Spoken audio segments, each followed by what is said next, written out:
I am light, I am light. I am light, I am light.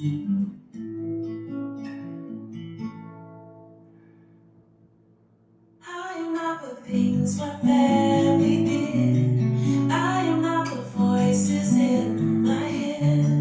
I am not the pieces of the brokenness inside. I am light. I am light. Hello, beautiful. Thank you for joining us for another episode of Breathe. Ooh, I'm telling you. So I am sitting here today with my beautiful sister-in-law. Well, I like to call her my sister, Yolanda Gibson. And I am so excited for what she's going to help us breathe through today and share with us. She has a beautiful, beautiful sisterhood. Could you tell us a little bit about it, Yolanda? Hello, everyone. The name of the sisterhood is called Sisters for Life. Life is capitalized because we want to emphasize on the acronym for life, which is love, inspiration, fortitude, and excellence. And it was launched on November the 20th of 2021. And I'm so excited about it because it's my baby that was birthed from a lifelong experiences and challenges, and it's amazing how the obstacles that you face throughout life a lot of times are your passion, and a lot of times is your purpose. So Sisters for Life is mine, and Sisters for Life is a safe place for women from all walks of life, races, creed, colors, professional, moms, just to come together and nurture women relationships, meaning friendships, meaning meeting new people who have like interests that you most likely won't ever interact with, or you may have a little hesitation to interact with, because as we all know, dealing with women throughout our lives, every woman I've ever met has the same thoughts about it. It's sometimes really hard to have relationships with other females, and so I wanted to assist sisterhood in helping us to destroy that, because we need one another and we need to strengthen and encourage one another. And so a lot of times we need to be taught why, have an opportunity to be taught why women have issues with having relationships with each other. And a lot of times it's just we need to have empathy and compassion for another person as we desire for them to have for us. Oh, I love that so much. And I've been fortunate enough to be a part of a couple of the gatherings that you have. Can you tell us how you pull all the women together to come in and do a gathering? Well, actually, it was really natural. It didn't even take much work. I'm an extrovert. Sometimes I'm an introvert, but more than likely, I don't meet strangers. So everybody I come in contact with, I see them. I make it a point to see people. So I've met women in my neighborhood. I've met women when I go to the doctor's office. I've met women at the store, at the grocery store, at the TJ Maxx.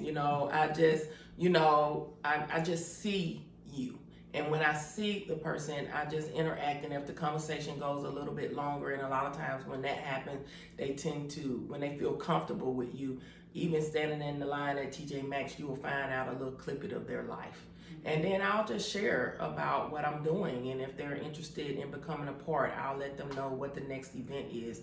Because many of us know during COVID, a lot of us was very isolated. Some of us was fortunate in some ways, to have partners, have children, have friends that we are roommates with, but many were living alone during quarantine. You have retired women, you have women who are widows, you have women who don't have any children or have a partner, and they were in quarantine for a year and a half to 2 years. I met one woman who was in quarantine by herself, isolated for 2 years. Wow. And that took a toll on her. And now she says all she want to do is just be around people or to go places. And that's another thing that that's a little bit different about Sisters for Life. I love to travel.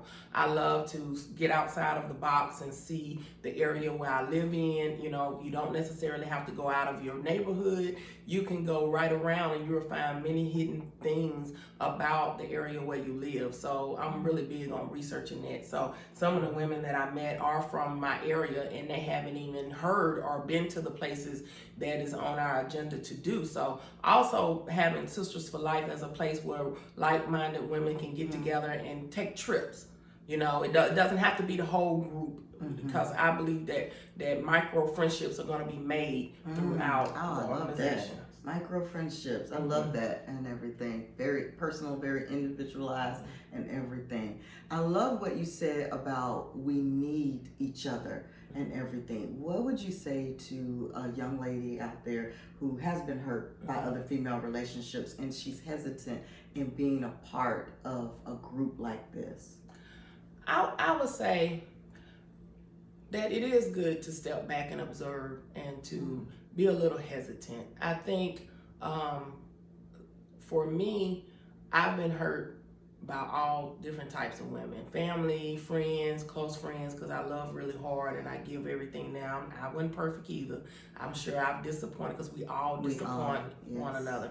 But I always like to say that I give people more than 2 chances, and I try to give them the benefit of the doubt, because there's something going on behind the toxic behavior. And yes, I know I've learned that that's a gift that God has given me, and I'm not saying every woman should do that, because it's exhausting, but it's fulfilling in the end, because then when you are able to sit with a group of women and just observe and listen instead of judge, then you'll be able to tell well, you know, she's cool and she's cool, but it's something about her. And then in my sisterhood, I make it to where it's not just me talking or me having a set agenda, but where we have time where they can go off and go toward the people that they're attracted to. And it's not cliquey. To me, that's not cliquey. It's cliquey when you come to visit and we don't talk to you because you look different or you're quiet. It's where you sit amongst women and you hear their stories. You hear about their background, what type of jobs they have, what type of families they have, what type of struggles they have. And because the group is multi-generational, which I love, because I love older women.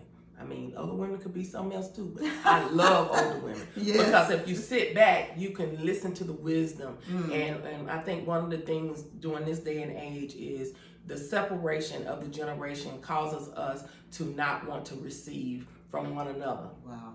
And I could really go into detail about that, but this is our 10-minute breathe. I know, I say the same thing. It goes so quick and it goes so fast, but I'm in awe of what you're doing. And I love the fact, and you share with us, that this is not just something that is in somebody's church. This it's ministry and it's therapeutic and all of that.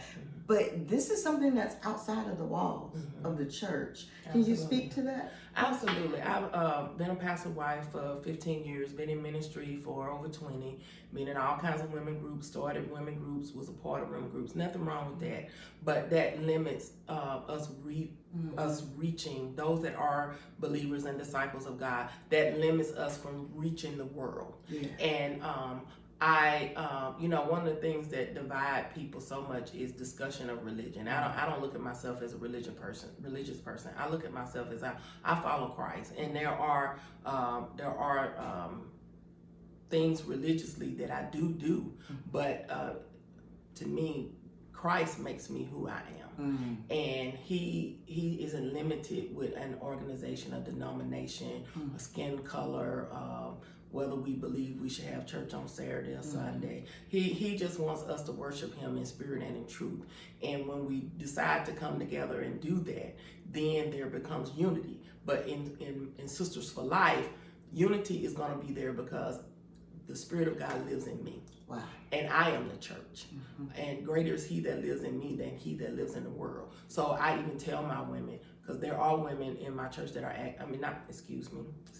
are in my sisterhood that are agnostic. Some of them, they call themselves spiritualists, which they include Jesus, but then they tend to go toward other things.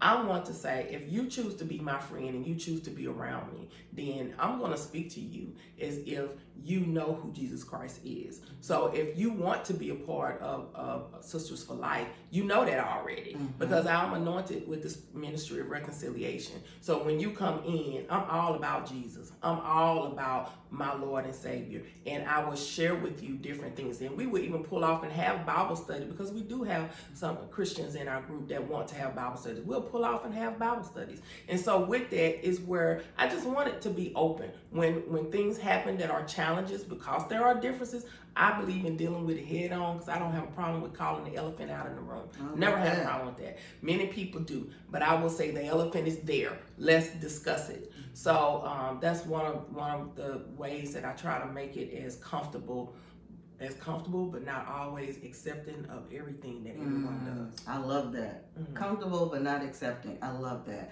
And this has been so good. Yolanda has done such a great work with Sisters for Life and drawing women in that can connect, can become friends, can become sisters. And that's what we need. We cannot do this life alone. I know that trauma, I know that past experiences have hindered us and have caused us to stop and pause and not always be open to things. But I believe if you could get with a great therapist, if you are a person who does not want to be in therapy, seek out your pastor, do some pastoral counseling, and open yourself up to being a part of what other women are doing, because we cannot do this life alone. We need each other, and we make each other better. Yes, we do. Don't we? We do. We make each other better. When women are kind and considerate and thoughtful towards one another, we empower one another. I love that. And I'm all about empowerment. Y'all know that. You gotta be empowered to fulfill and become the best you that you can be. So I just want to thank Yolanda for joining me for my moment of breathe. And thank you guys for tuning in to this episode. It means so much. And again, if you are interested in learning about Sisters for Life, please email us or message us and let us know, and I will put you in contact with Yolanda. We're not just going to say that it's an area thing. We're going to make this nationwide. Oh, absolutely. We're going to make this nationwide, right? We've done everything else through telehealth, telecommunication. We can be Sisters for Life in telecommunication. Yes, and so if you are interested in being a part of that wonderful group, please let me know, inbox me, message me on Facebook, or send one to my email address, and we'll get you connected. And again, if you want to talk about more topics, send us in those topics and we'll talk about it. But for now, what I want you to do is become the best you that you can be for you. And breathe. Whew. Thank you guys. Bye. I'm not the mistakes that I